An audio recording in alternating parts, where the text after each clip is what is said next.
Pernahkah kamu terjebak pada ingatan masa lalu yang terus menghantuimu hingga saat ini? Ada sebuah ketakutan di dalam lubuk hatimu yang terdalam tentang pengalaman masa lalu yang kurang mengenakan. Dan seberapa keras usahamu untuk melupakannya, hal itu justru makin membuatmu takut. Pada video kali ini, saya akan membocorkan rahasia mengapa orang trauma sulit melupakan masa lalu. Simak video ini hingga akhir agar kamu tidak gagal paham.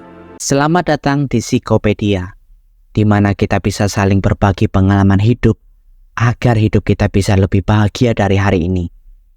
Sebelum kita lanjut ke dalam materinya, mari kita seruput kopi terlebih dahulu. Oke, let's go.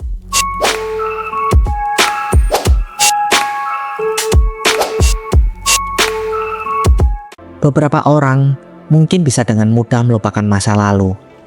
Namun bagi orang yang punya sebuah trauma, akan sulit untuk melupakan masa lalu. Nah, berikut ini beberapa penyebab orang yang punya trauma sulit melupakan. Pertama, trauma bukan sekedar kenangan biasa. Tahukah kamu bahwa trauma memiliki cara unik yang tersimpan di dalam otak kita? Berbeda dengan kenangan biasa, trauma tidak hanya diingat, tetapi juga dihidupi kembali. Ketika kamu mengenang momen bahagia, otak memutar ulang seperti menonton film lama. Sesuatu yang bisa kamu saksikan dari kejauhan, tanpa emosi yang terlalu intens, namun kenangan trauma jauh lebih kompleks. Saat trauma muncul, otak memperlakukan kejadian itu seolah-olah sedang terjadi lagi. Hal ini memicu sebuah respon fisik dan emosional yang sama seperti saat peristiwa itu sedang berlangsung.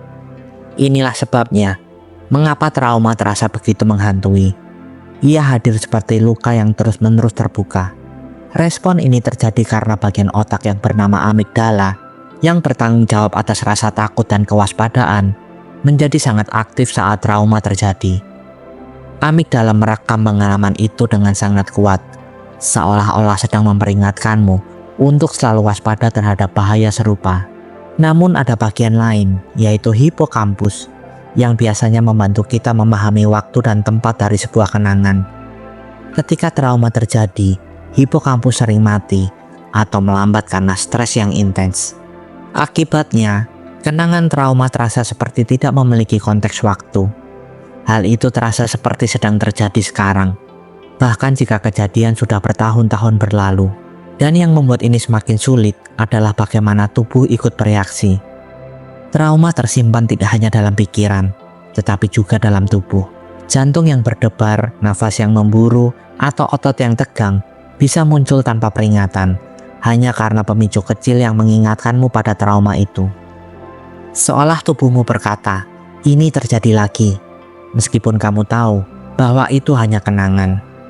Inilah mengapa trauma seringkali terasa seperti belenggu yang sulit dilepaskan, mengurung seseorang dalam lingkaran yang menghidupi masa lalu yang menyakitkan. Kedua, otak kita dirancang untuk bertahan, tapi juga mengingat luka. Amigdala, bagian kecil di otakmu, adalah alarm bahwa tubuh yang dirancang untuk melindungi dari ancaman. Ketika sesuatu terasa berbahaya, amigdala langsung aktif, memicu respon seperti detak jantung yang meningkat, nafas lebih cepat, dan tubuh siap bertindak, melawan atau melarikan diri. Namun ada satu kelemahan besar. Amigdala tidak bisa membedakan antara ancaman nyata dan kenangan buruk. Jika kamu terpapar pemicu yang menyerupai pengalaman traumatis, seperti suara, tempat, atau aroma tertentu, amigdala akan bereaksi, seolah-olah bahaya itu terjadi saat ini juga.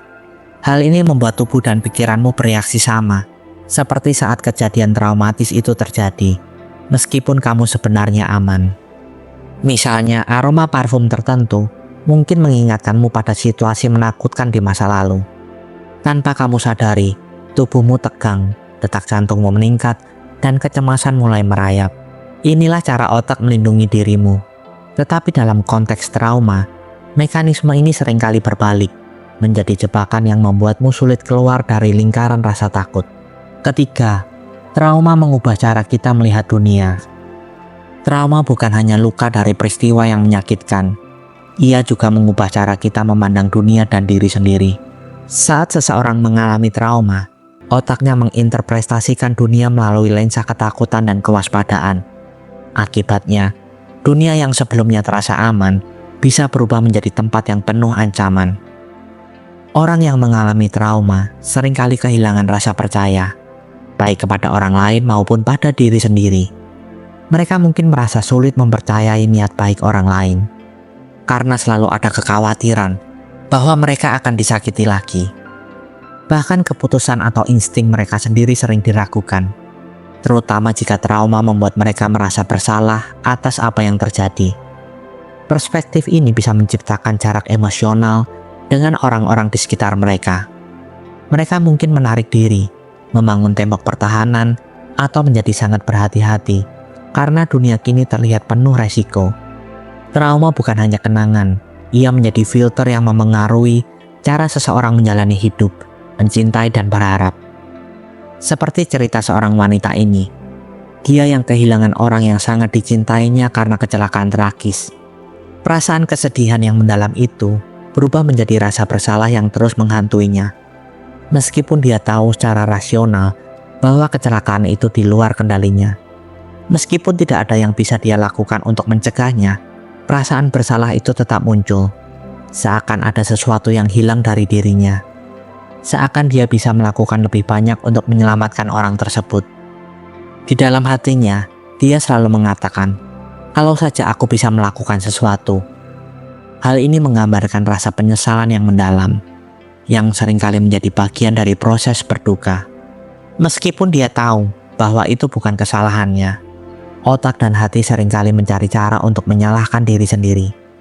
Ini adalah respon alami terhadap perasaan kehilangan, di mana seseorang mencoba mencari penyebab atau cara agar peristiwa tersebut tidak terjadi.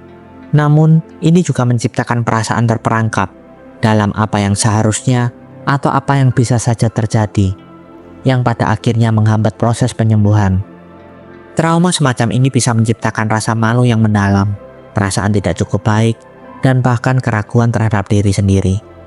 Meskipun perasaan ini tidak berdasar, mereka sangat nyata bagi orang yang mengalaminya. Hal ini memperburuk rasa sakit dan memperpanjang proses berduka. Keempat, lalu bagaimana trauma membentuk identitas kita?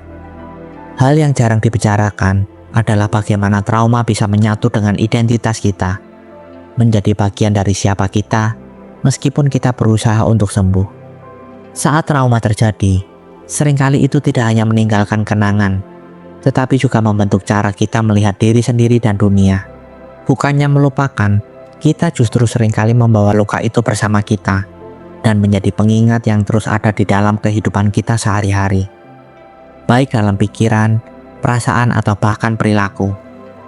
Trauma yang tidak disembuhkan bisa menjadi bagian dari diri kita yang terasa tidak terpisahkan, seperti bekas luka yang tetap ada meskipun sudah lama berlalu. Kita mungkin merasa terjebak dalam perasaan tertentu, seperti kecemasan, rasa tidak aman, atau bahkan perasaan bersalah yang berulang. Ini bisa memengaruhi cara kita berinteraksi dengan orang lain, dan membuat kita lebih waspada atau bahkan menghindari situasi tertentu yang mengingatkan kita pada luka tersebut. Namun, meskipun trauma seringkali menjadi bagian dari siapa kita, bukan berarti kita tidak bisa sembuh.